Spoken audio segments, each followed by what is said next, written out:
Welcome to Tales from the Caveside, where Lillian and Chris, we bought a cave house and finca on the outskirts of a small Spanish town. Follow us as we learn to renovate and create a home that we will be proud of. Lillian's just come back from the market. She got some delicious honey. Also some parsnips. She's asked what us foreigners do with them. Yes. Cauliflower. Well, yeah, cut all the best bits off though, unfortunately. And I asked Lillian for some mushrooms. I said, can you just get us a few mushrooms, because we want some.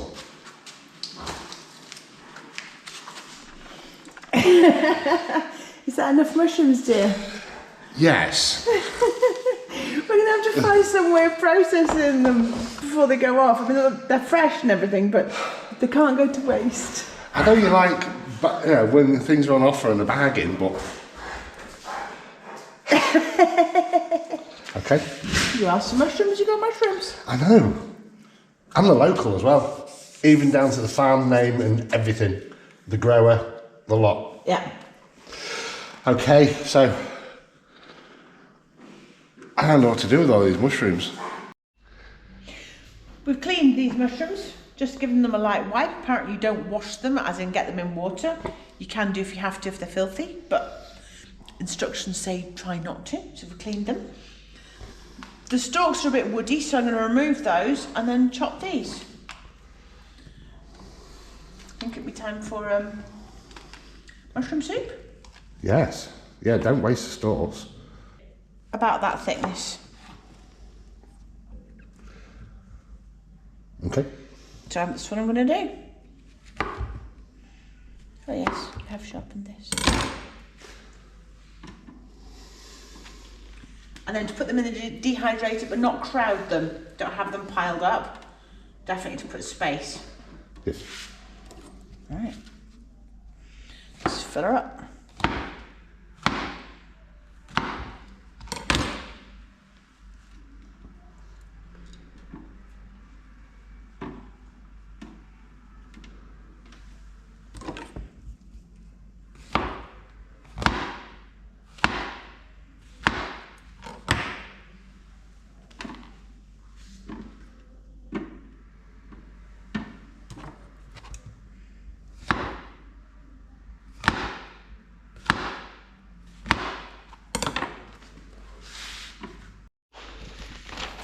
That's all the mushrooms we've got left. You sound so sad. All the mushrooms we've got left. We've managed to fit 23 into the machine to run it at 50 degrees.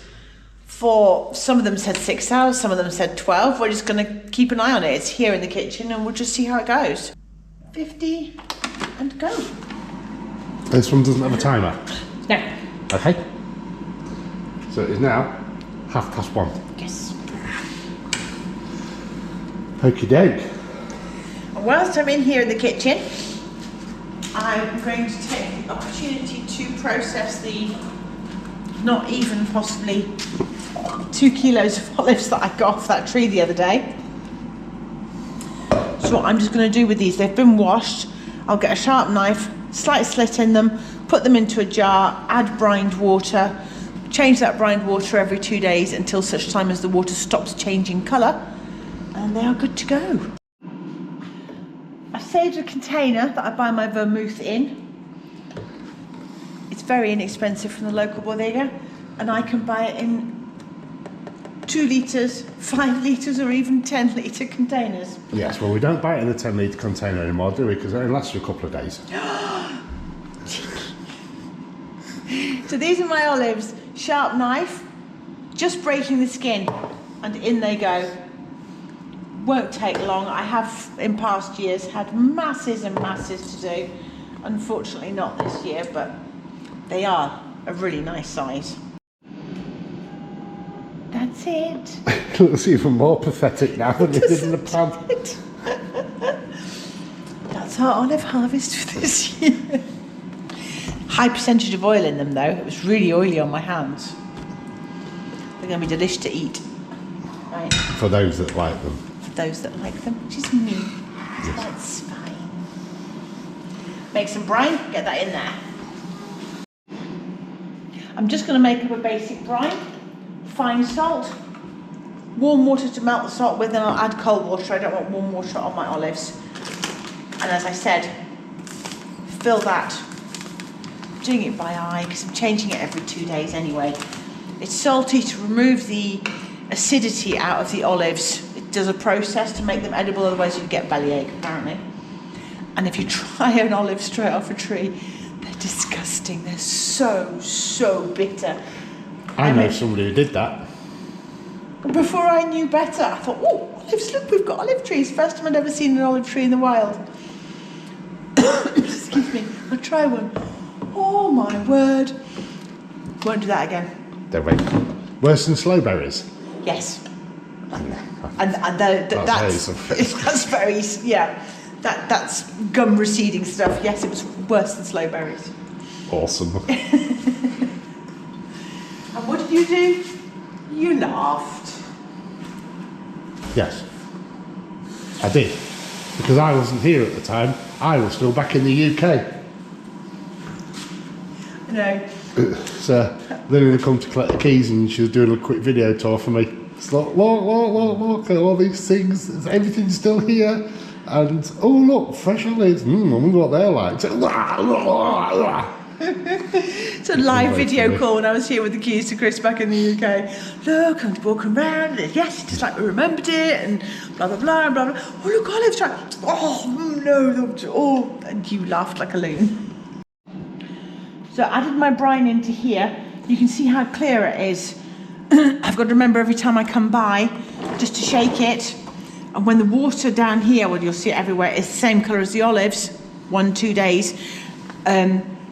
I change it, and what happens is 1-2 days, and it turns into 3-4 a week, and when you're no longer getting any change in colour, that's when I then store them for long-term storage. Oh, and don't put the lid on tight as well, because they can ferment and can explode. Just have a loose lid on. Update on the mushrooms. The dehydrator has been running most of the night, and everything is really nicely dried. Look at that snap.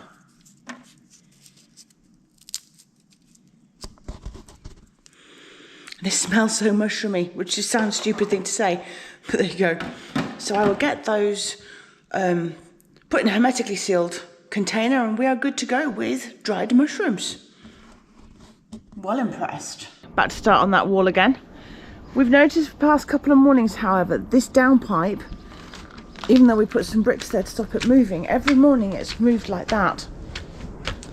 So must be something to do with temperature changes, don't know. We weren't planning to clamp it back to the wall until we'd finished fixing this wall, but we're going to have to put one clamp up. And Chris is currently down in the storage room, in Julian's room, down there, first room in cave 1, looking for said clamp, and the language that's coming out of there is somewhat blue, so I'm off to assist. The language was a little bit blue, unfilmable, but not too bad. Have you found what we need? Yeah. That thing, what is there? Yeah, we'd put them away in one place so we knew where they would be. And we had to move some things about, and we knew they was in this bag. And yes. This bag I couldn't find. Ooh, they're posh ones. Ooh, aren't they? Yes. What are they for? They're roll plugs and screws. Yeah, for what? Why did we buy them? Why not? Make sure these are the correct size. Yes, they are. I'm only going to put one in for that gutter, because the plans are for later on. What we want to do means that potentially this bracket will be in the wrong place. Yes. So I don't want to be drilling loads and loads and loads of holes, but that gutter there, downspout, does need pinning. Yes, it does, definitely. Very windy this morning. Yes, it is a bit breezy. It's not too cold. Well, it's not warm either. It's not too bad. Right, I've marked where I want it. I'll just make another hole. Oh. Helps if you turn the elastic trickery on first. I was testing myself.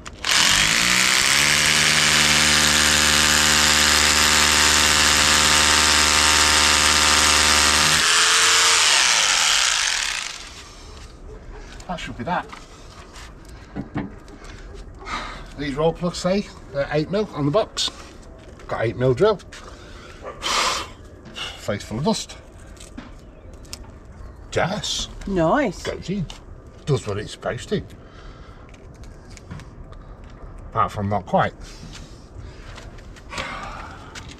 Everything seems to be the same.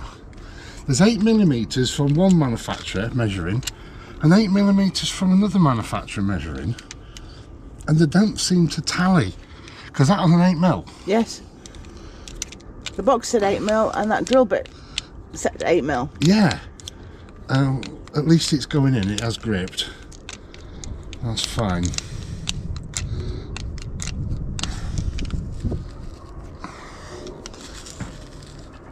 And you can see how soft monocap is. So that's actually plastic just worn itself into it. Yeah. These are quite cool. Little trapdoor. Something going on. And it's not us.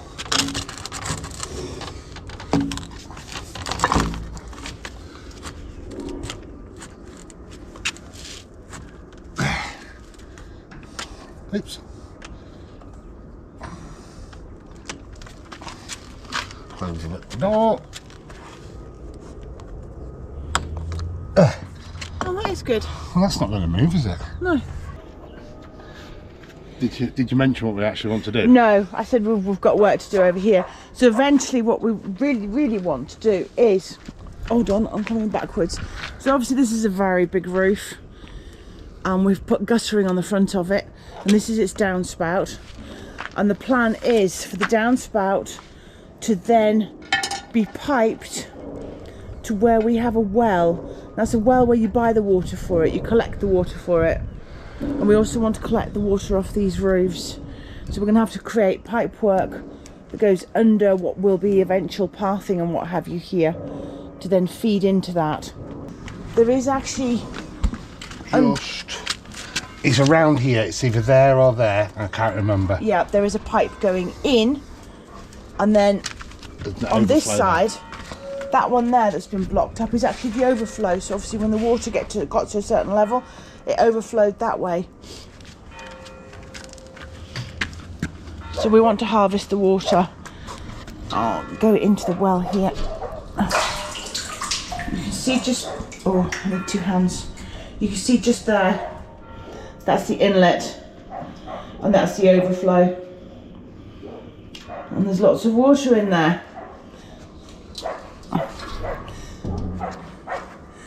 Now that water we have harvested from when we had a bucket in the kitchen and we were using our water filtration system for my tap, as Chris calls it.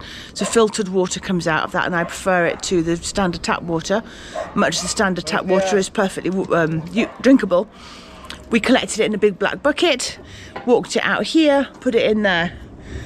But we actually want to harvest the rainwater. Makes sense. So I'm having a scrape on this wall, and it's quite a bit worse than I thought it was. It's quite deep.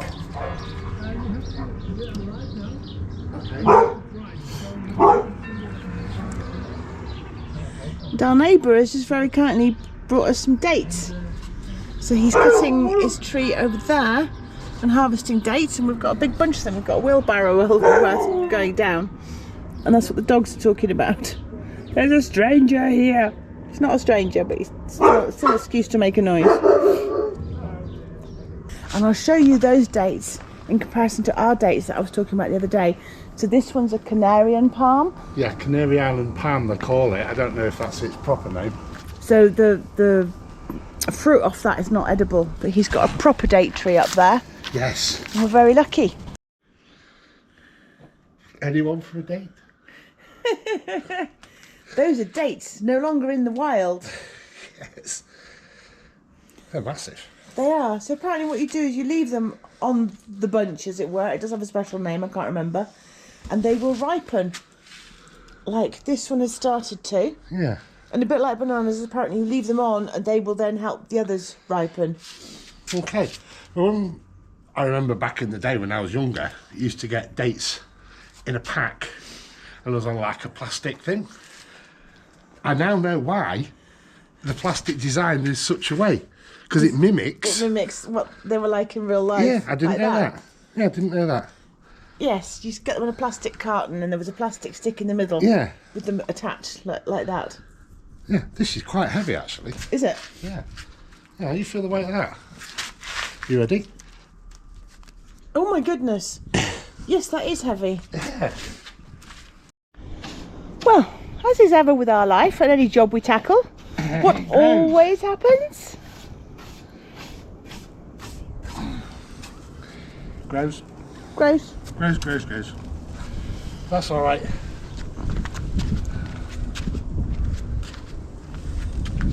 So, you can see now the extent of how much the wall is bad, or was bad. We've cleaned it now, we're going to make it good. Visually. Visually. Because it's solid. Now I'm going to water this roof and blow all this dust down with the hose pipe. I'm not going too far on these tiles. It's not the height thing this time. It's the tiles are moving and I don't want to break any. Let's not make it even bigger. I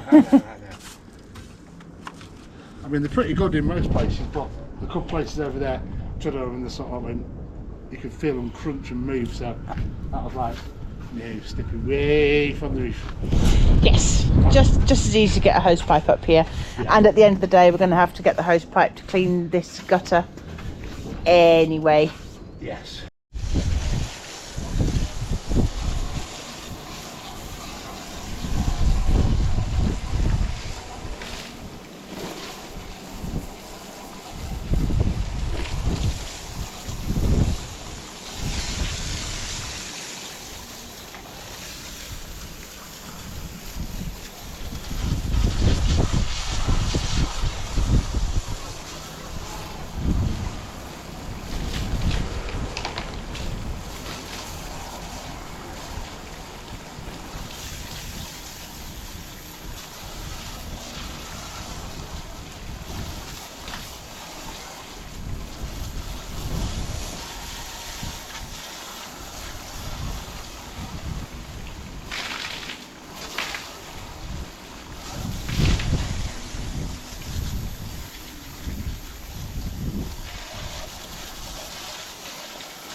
Look at that, no ponds.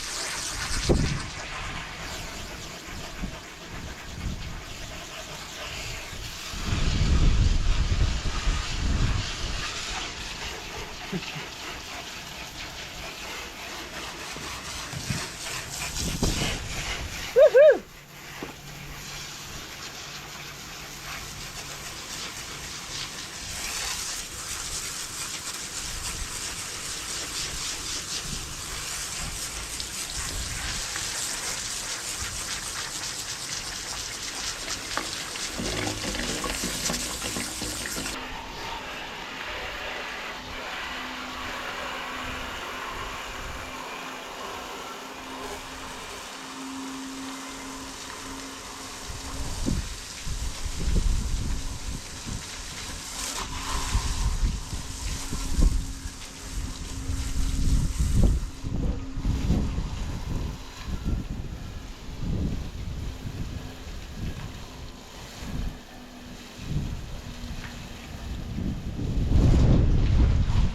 Up on the ladders and the steps. Let's do that. Okay.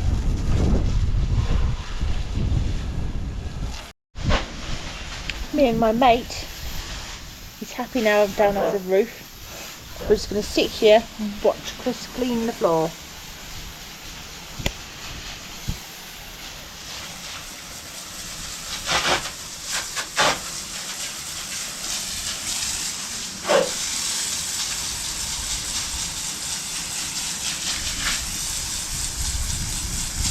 Wow, there was some muck, wasn't there?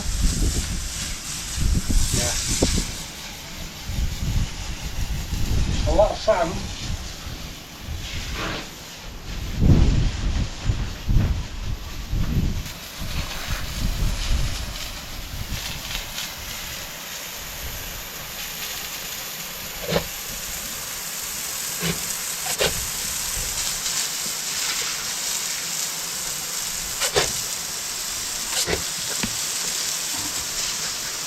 You keep doing it. What are you hiding behind me for?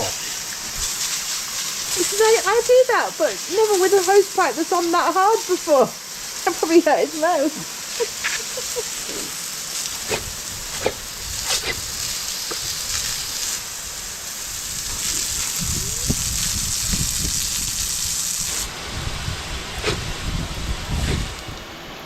Is that better?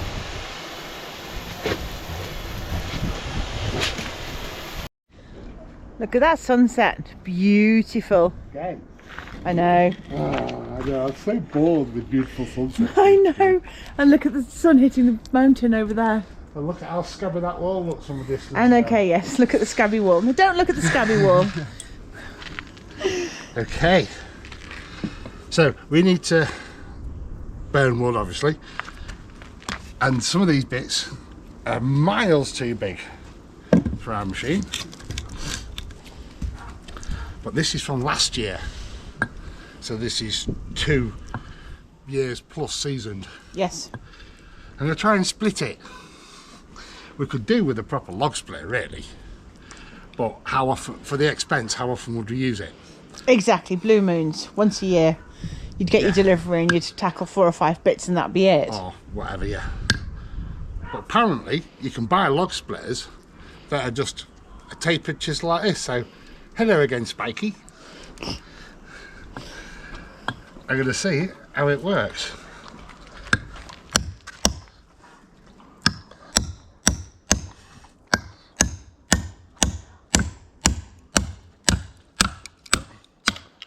Well, that wasn't rubbish, was it? No, it was not.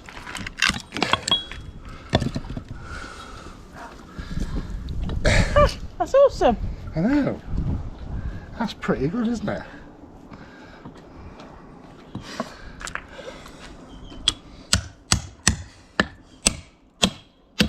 I cheated there. Nature had already made a crack. I know.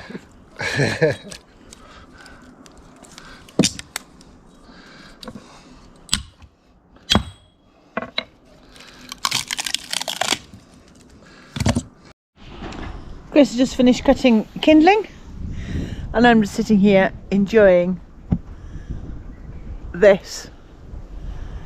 Honestly, if you painted it, people wouldn't believe you.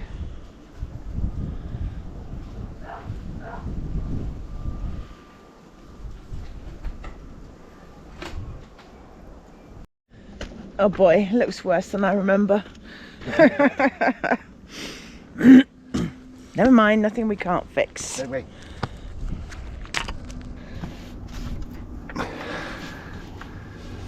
How's it going on? Good, good. Yeah. Good job I've got this nice thick brush because I've got to work it into corners. Yeah.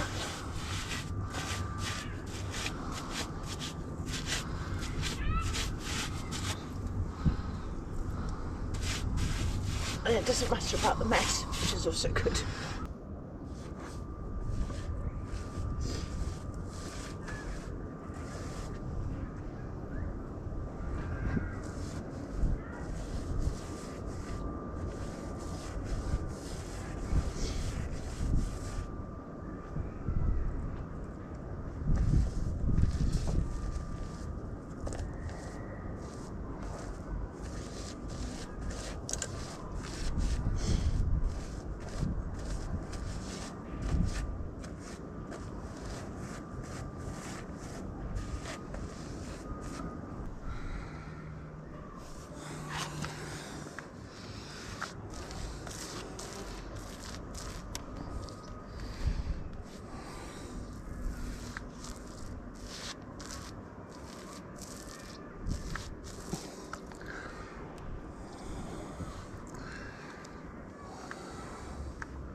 Done my bit. Done my bit. So everything over on this wall over here that was raw has now had its base coat, so that's good. Chris is now going to do the other side of that, and I'm going to come back over here to continue what Chris was doing. Now what we're doing is we're tying in, putting an extra coat on this white and tying it into the red that we did before. But this is just the first coat. I think I'm going to have to go around with decorator's tape just to give it a crisp edge. I think it would look nice. Yes, it would. And this brush just wants to splay when you're trying to put it across. So Yeah. I'll give it its base coat now. We'll give it a second coat. I'm going to put decorator's tape on and give it a nice crisp edge. But I did risk it on this other flat roof that I was very concerned about. I sort of like knelt on here and started knocking on my hand, and it sounded pretty solid. So as you can see, I've been on it and it's fine. It didn't creak or crack or anything, so that's brilliant. So I'm doing all this lot now with the primer and this cementy bit here, which is like a water deflector. Well, that suits me better. Slap it on. So that's its first primer coat done. The reason why I've gone down here is to integrate it and not going all the way to the end, because that's just to channel the water away from the wall. So we just went down there and made it look half decent. Plus all this stuff will come back down on top of it anyway. So I've left that spot there so Lillian can evacuate. So I evacuated the premises.